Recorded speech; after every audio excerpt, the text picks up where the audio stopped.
Howdy everybody, I'm FEWOCIOUS and I got a GoPro. I'm using it. I'm recording on I'm not recording on my iPad. I'm recording my screen, my eyes.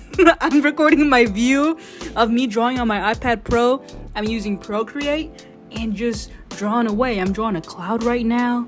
And these are my favorite kind of clouds to draw. It's just so fun to draw like a bubbly, cartoony cloud and then them dark lines and just to show the lighting.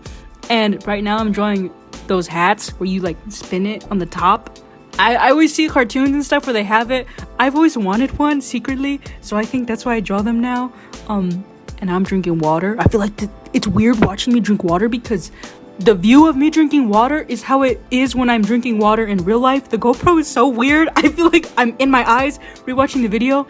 I've seen motorcycle videos and like skydiving videos, but to see like a GoPro in a normal everyday habitat, it's strange because it feels so real, especially when it's like my life and I know what that looks like. Anyway, I should commentate on the drawing more. My goal for this dress is I want to do like polka dots. I'm not sure yet because I haven't developed the piece more, so I need to work on that more. But this piece is for the meme drop. Tuesday the 29th, I will be having this up and a few other pieces, but I just wanted to show this. Never made a GoPro video and I thought it would be fun to share this experience with y'all. Have an awesome day everybody. Take care. I'm FEWOCIOUS and thank you for watching.